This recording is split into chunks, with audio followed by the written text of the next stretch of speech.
Hello friends. स्वागत है आप सभी का जीके स्टडी में। दोस्तों, आज हम लोगों का टॉपिक है कृषि एवं उद्योग। इससे संबंधित जितने भी मोस्ट इम्पोर्टेंट क्वेश्चन हैं सभी को हम लोग देखेंगे। तो चलिए स्टार्ट करते हैं। पहला है, भारत की कुल भूमि का कितना प्रतिशत कृषि कार्य में संलग्न है? तो यह है 52.7%। भारत की कुल भूमि का कितना प्रतिशत कृषि कार्यों में संलग्न है? 52.7%। देश की लगभग कितनी प्रतिशत आबादी कृषि कार्य में कार्यरत है? 48.9%। कितनी? 48.9% है। नेक्स्ट है, 1950-51 में भारत के सकल घरेलू उत्पाद में कृषि क्षेत्र का योगदान कितना था? 55.40%। कितना था? 55.40% था। वर्तमान में भारत के सकल घरेलू उत्पाद जीडीपी में कृषि क्षेत्र का कितना योगदान है? 13.9%। कितना है? 13.9%। आगे प्रश्न देखेंगे, देश में कृषि क्षेत्र के सकल घरेलू उत्पाद का कितना प्रतिशत भाग कृषि शोध पर व्यय किया जाता है? तो ये किया जाता है 0.3%। कितना? 0.3%। देश से होने वाले निर्यात में कृषि तथा कृषि उत्पाद से निर्मित वस्तुओं का योगदान कितना प्रतिशत है? 11.76%। कितना है? 11.76% है। वर्तमान में देश में खाद्यान्न के अंतर्गत आने वाला क्षेत्र 127.6 मिली हेक्टेयर है। नेक्स्ट है, भारत में प्रथम कृषि गणना कब की गई थी? 1970 में। भारत में प्रथम कृषि गणना कब की गई थी? 1970 में की गई थी। भारत में सीमांत किसानों में कितनी धारिता वाले किसानों को सम्मिलित किया जाता है? 1 हेक्टेयर तक को। कितने को?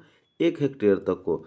आगे देखेंगे, देश में कितनी प्रतिशत जोते 1 हेक्टेयर या उससे कम है? तो ये है 65%। कितनी है?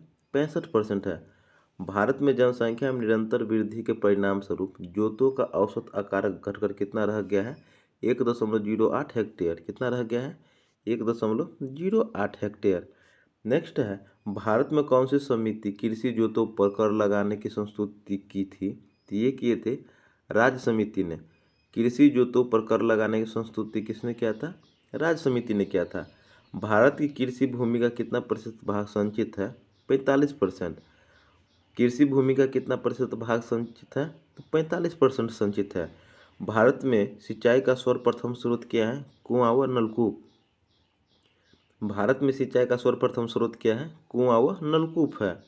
नेक्स्ट है, भारत में सिंचाई का सबसे महत्वपूर्ण साधन क्या है? नहरें। भारत में सिंचाई का सबसे महत्वपूर्ण साधन क्या है? वो है नहरें हैं। नेक्स्ट है, देश में लगभग कितने प्रतिशत कृषि क्षेत्र में सिंचाई की सुविधा उपलब्ध है? ये सुविधा उपलब्ध है 47.7%। कितना? 47.7% है। भारत में कुल कृषि क्षेत्र का कितना प्रतिशत भाग पूर्णतः वर्षा पर निर्भर रहता है? तो यह है 52.3%। कितना? 52.3% वर्षा पर निर्भर है। भारत की कुल संचित भूमि का कितना प्रतिशत भाग नहरों द्वारा संचित होती है? 65%। नहरों द्वारा कितना संचित होता है? 35% संचित होता है। नहरों द्वारा संचित कितनी होती है? 35%। नेक्स्ट है, लघु सिंचाई योजनाओं द्वारा का कृषि कमान क्षेत्र कितने हेक्टेयर तक होता है? 2000 हेक्टेयर तक। लघु सिंचाई योजना का कृषि कमान क्षेत्र कितने हेक्टेयर तक होता है? 2000 हेक्टेयर तक होते हैं।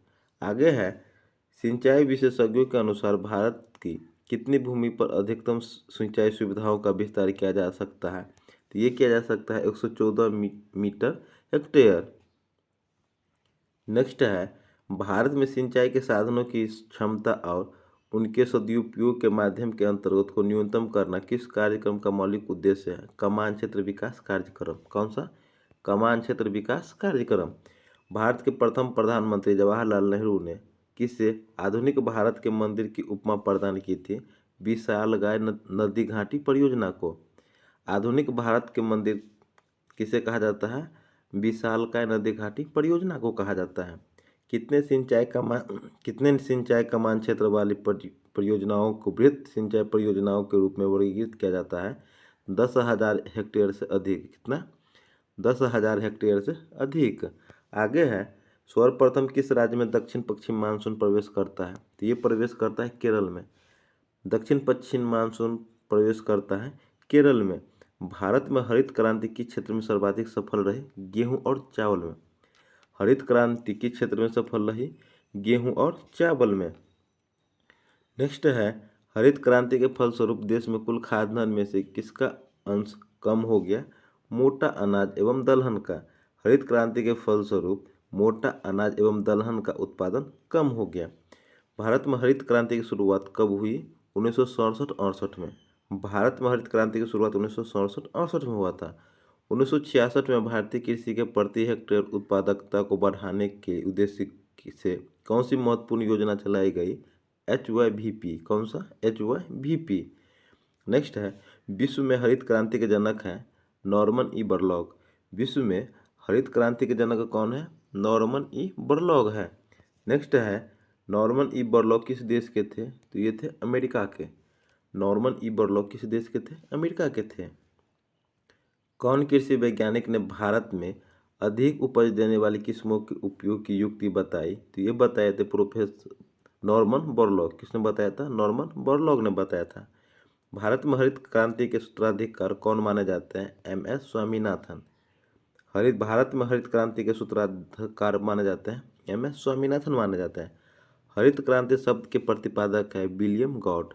हरित क्रांति शब्द के प्रतिपादक कौन है? विलियम गॉड है। भारत में गहन कृषि जिला कार्यक्रम का प्रारंभ किया गया था। ये किया गया था 1960-61 में। भारत में गहन कृषि जिला कार्यक्रम का प्रारंभ 1960-61 में किया गया था। आगे प्रश्न देखेंगे, गहन कृषि क्षेत्रीय कार्यक्रम का प्रारंभ किया गया था 1964-65 में।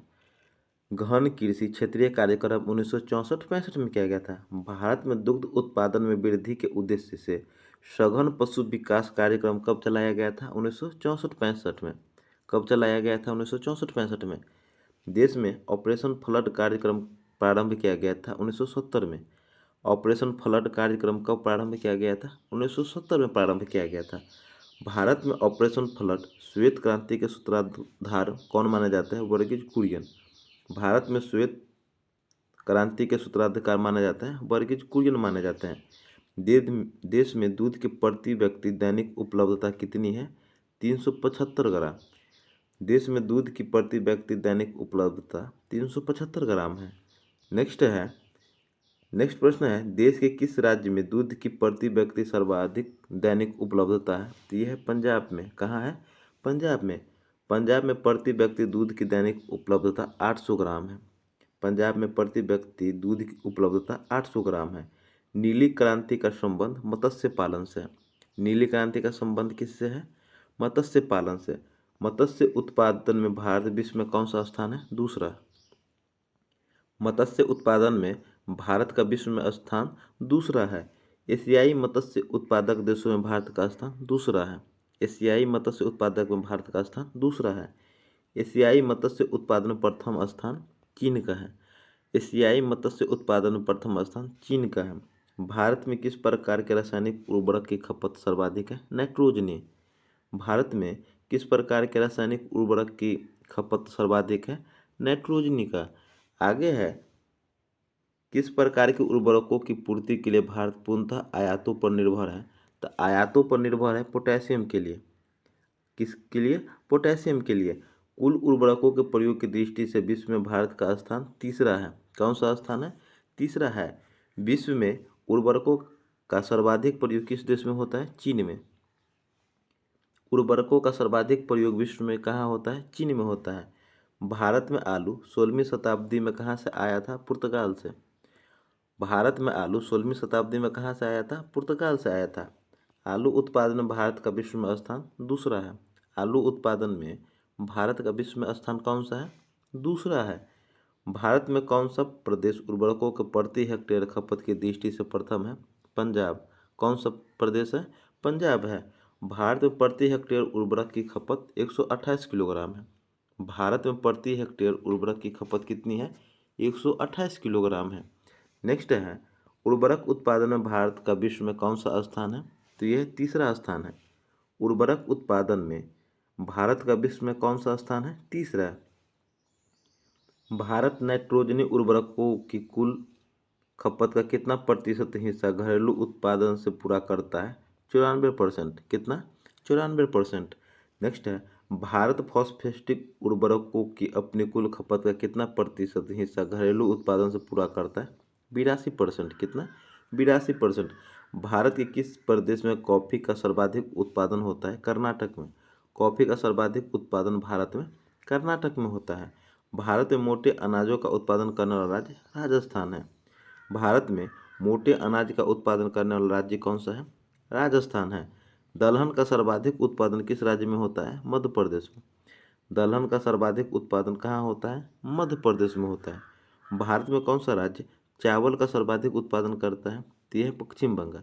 चावल का सर्वाधिक उत्पादन पश्चिम बंगाल करते हैं। नेक्स्ट है, भारत में सोयाबीन का सबसे अधिक उत्पादन किस राज्य में होता है? तो ये होता है मध्य प्रदेश में। सोयाबीन का सबसे अधिक उत्पादन मध्य प्रदेश में होता है। भारत में किस प्रदेश में आलू का सर्वाधिक उत्पादन होता है? उत्तर प्रदेश में। आलू का सर्वाधिक उत्पादन उत्तर प्रदेश में होता है। मूंगफली उत्पादन में प्रथम स्थान राजस्थान का है। मूंगफली उत्पादन में अग्रणी राज्य है गुजरात। मूंगफली उत्पादन में अग्रणी राज्य कौन सा है? यह गुजरात राज्य है। कपास उत्पादन में कौन सा राज्य अग्रणी है? महाराष्ट्र। कपास उत्पादन में अग्रणी राज्य कौन सा है? महाराष्ट्र है। भारत का सर्वप्रमुख रबर उत्पादक राज्य केरल है। भारत का सर्वप्रमुख रबर उत्पादक राज्य कौन सा है? यह है केरल। भारत के किस प्रदेश में आम का उत्पादन सबसे अधिक होता है? उत्तर प्रदेश में। आम का उत्पादन सबसे अधिक कहाँ होता है? ये होता है उत्तर प्रदेश में। प्याज उत्पादन में भारत का अग्रणी राज्य कौन सा है? महाराष्ट्र। प्याज उत्पादन में अग्रणी राज्य कौन सा है? महाराष्ट्र है। भारत में गन्ने का सर्वाधिक उत्पादन उत्तर प्रदेश में होता है। भारत में गन्ने का सर्वाधिक उत्पादन कहाँ होता है? उत्तर प्रदेश में होता है। जबकि भारत में फलों का सबसे बड़ा उत्पादक राज्य आंध्र प्रदेश है। भारत में फलों का सबसे बड़ा उत्पादक राज्य कौन सा है? यह है आंध्र प्रदेश है। नेक्स्ट देखेंगे, विश्व में गेहूं का सर्वाधिक उत्पादक देश कौन सा है? यह है चीन। विश्व में गेहूं का सर्वाधिक उत्पादक देश कौन सा है? यह है चीन है। जबकि गेहूं निर्यात के मामले में किस देश का विश्व में प्रथम स्थान है? रूस का। गेहूं के निर्यात के मामले में प्रथम स्थान रूस का है, जबकि उत्पादन में चीन है। आगे प्रश्न देखेंगे, भारत में किस प्रदेश में मसालों का सर्वाधिक उत्पादन होता है? मध्य प्रदेश में। मसालों का सर्वाधिक उत्पादन कहाँ होता है? मध्य प्रदेश में होता है। भारत में गेहूं का सर्वाधिक उत्पादन करने वाला राज्य उत्तर प्रदेश है। भारत में गेहूं का सर्वाधिक उत्पादन करने वाला राज्य कौन सा है? उत्तर प्रदेश। विश्व में कॉफी उत्पादन में भारत का स्थान 7वां है। विश्व में कॉफी उत्पादन में भारत का स्थान 7वां है। विश्व में चाय निर्यात के मामले में अग्रणी देश चीन है। विश्व में चाय निर्यात के मामले में अग्रणी देश चीन है। विश्व में कॉफी का अधिकतम उत्पादन किस देश में होता है? ब्राजील में। विश्व में कॉफी का अधिकतम उत्पादन ब्राजील में होता है। विश्व में नारियल उत्पादक देशों में भारत का स्थान तीसरा है। नारियल उत्पादन में भारत का स्थान तीसरा है, जबकि विश्व चाय निर्यातक देशों में भारत का स्थान चौथा है। विश्व के चाय निर्यातक देशों में भारत का स्थान चौथा है। आगे प्रश्न देखेंगे, मोटे अनाज का विश्व में सबसे बड़ा उत्पादक देश कौन सा है? भारत। मोटे अनाज का विश्व में सबसे बड़ा उत्पादक देश कौन सा है? तो यह है भारत। चाय के उत्पादन में भारत का विश्व में कौन सा स्थान है? दूसरा। चाय के उत्पादन में भारत का विश्व में कौन सा स्थान है? दूसरा स्थान है। विश्व में रेशम उत्पादन में अग्रणी देश कौन सा है? चीन। विश्व में रेशम उत्पादन में अग्रणी देश कौन सा है? यह चीन है। विश्व में आम तथा केला उत्पादन में किस देश का प्रथम स्थान है? भारत का। आम तथा केला उत्पादन में विश्व में प्रथम स्थान भारत का है। तंबाकू उत्पादक में भारत का विश्व में कौन सा स्थान है? तीसरा। तंबाकू उत्पादन में भारत का विश्व में स्थान तीसरा है। चावल निर्यात के मामले में भारत का विश्व में कौन सा स्थान है? पहला। चावल निर्यात के मामले में भारत का स्थान पहला है। गेहूं निर्यात के मामले में भारत विश्व में कौन से स्थान पे? छठे। गेहूं निर्यात के मामले में भारत का स्थान विश्व में छठा है। भारत का दुग्ध उत्पादन विश्व में स्थान प्रथम है। दुग्ध उत्पादन में भारत प्रथम स्थान पर है। नेक्स्ट प्रश्न देखेंगे, नेक्स्ट भारत चाय उत्पादन का कितना हिस्सा निर्यात करता है? 25%। भारत चाय उत्पादन का 25% निर्यात करते हैं। भारत कॉफी उत्पादन का कितना प्रतिशत भाग विदेशों को निर्यात करते हैं? 80%। भारत कॉफी उत्पादन का कितना प्रतिशत भाग विदेशों को निर्यात करते हैं? 80%। विश्व में रबर उत्पादन में प्रथम स्थान किस देश का है? थाईलैंड का। रबर उत्पादन में प्रथम स्थान किस देश का है? थाईलैंड का है। नेक्स्ट है, विश्व में तंबाकू का सबसे बड़ा उत्पादक एवं उपभोक्ता देश चीन है। तंबाकू का सबसे बड़ा उत्पादक एवं उपभोक्ता देश चीन है। विश्व में चीनी का सबसे बड़ा उत्पादक एवं उपभोक्ता राष्ट्र ब्राजील है। चीनी का सबसे बड़ा उत्पादक एवं उपभोक्ता राष्ट्र ब्राजील है। अंडा उत्पादन में विश्व में अग्रणी राष्ट्र कौन से हैं? चीन। अंडा उत्पादन में विश्व में अग्रणी राष्ट्र कौन से हैं? चीन है। अंडा उत्पादन में भारत का विश्व में स्थान कौन सा है? तीसरा। अंडा उत्पादन में भारत का स्थान तीसरा है। विश्व का सबसे बड़ा अफीम उत्पादक देश अफगानिस्तान है। विश्व का सबसे बड़ा अफीम उत्पादक देश कौन सा है? अफगानिस्तान है। नेक्स्ट क्वेश्चन देखेंगे, सब्जी उत्पादन में भारत का विश्व में कौन सा स्थान है? दूसरा। सब्जी उत्पादन में भारत का विश्व में कौन सा स्थान है? दूसरा स्थान है। भारत किसके उत्पादन में आत्मनिर्भरता प्राप्त कर ली है? तो ये कर लिया खाद्यान्न में। भारत ने आत्मनिर्भरता प्राप्त कर ली है किसमें? खाद्यान्न में। भारत में किस फसल की खेती सर्वाधिक क्षेत्रफल में होती है? धान में। भारत में किस फसल की खेती सर्वाधिक क्षेत्रफल में होती है? धान की। भारत की प्रमुख खाद्य फसल है चावल। भारत की प्रमुख खाद्य फसल कौन सी है? चावल है। झूम कृषि के अंतर्गत भूमि का सबसे बड़ा प्रतिशत हिस्सा किस राज्य में? नागालैंड में। झूम कृषि के अंतर्गत भूमि का सबसे बड़ा प्रतिशत किस राज्य में है? नागालैंड में है। कृषि लागत एवं मूल्य आयोग कहाँ स्थित है? नई दिल्ली में। कृषि लागत एवं मूल्य आयोग कहाँ स्थित है? नई दिल्ली में स्थित है। कृषि उपज के लिए न्यूनतम समर्थन मूल्य की घोषणा की जाती है कृषि लागत एवं मूल्य आयोग के द्वारा। किसके द्वारा? कृषि लागत एवं मूल्य आयोग के द्वारा किए जाते हैं। नेक्स्ट है, कृषि लागत एवं मूल्य आयोग की स्थापना कब की गई थी? 1965 ईस्वी में। कृषि लागत एवं मूल्य आयोग की स्थापना 1965 में किया गया था। एगमार्क क्या है? तो एगमार्क खाद्य वस्तुओं के लिए गुणवत्ता आश्वासन मुहर है। एगमार्क खाद्य वस्तुओं के लिए गुणवत्ता आश्वासन मुहर है। शंकरलाल गुरु समिति का संबंध कृषि विपणन से है। शंकरलाल गुरु समिति का संबंध कृषि विपणन से है। एगमार्क एक्ट भारत में कब लागू किया गया था? 1937 में। एगमार्क एक्ट लागू हुआ था 1937 में। वर्तमान में कुल कृषि ऋणों का कितना प्रतिशत संस्थागत स्रोतों से उपलब्ध कराए जाते हैं? 65%। कुल कृषि ऋणों का कितना प्रतिशत संस्थागत स्रोतों से उपलब्ध कराए जाते हैं? 65%। खेती बाड़ी या घरेलू आवश्यकताओं की पूर्ति के लिए कितना अवधि हेतु अल्पकालिक ऋण दिए जाते हैं? 15 माह से कम के लिए। कितना? 15 माह से कम के लिए। नेक्स्ट है मध्यकालिक कृषि ऋण की उपलब्धता होती है। इसकी उपलब्धता होती है 15 माह से 5 वर्ष तक के लिए। कितना? 15 माह से 5 वर्ष तक के लिए। दीर्घकालिक कृषि ऋण किस अवधि के लिए प्रदान किया जाता है? 5 वर्ष से अधिक के लिए। दीर्घकालिक ऋण 5 वर्ष से अधिक के लिए होते हैं। वाणिज्यिक बैंक, क्षेत्रीय ग्रामीण बैंक तथा सहकारी बैंक से प्राप्त ऋण को सुसाध्य बनाने के उद्देश्य से किसान क्रेडिट कार्ड कब प्रारंभ की गई? 1998-99 में। किसान क्रेडिट कार्ड योजना कब प्रारंभ किए गए थे? 1998-99 में। राष्ट्रीय किसान आयोग का गठन कब किया गया था? जनवरी 2004 में। राष्ट्रीय किसान आयोग का गठन कब किया गया था? जनवरी 2004 में किया गया था। जबकि राष्ट्रीय किसान आयोग का मुख्यालय कहाँ स्थित है? नई दिल्ली में। राष्ट्रीय किसान आयोग का मुख्यालय नई दिल्ली में, जबकि इसका गठन जनवरी 2004 में हुआ था। तो दोस्तों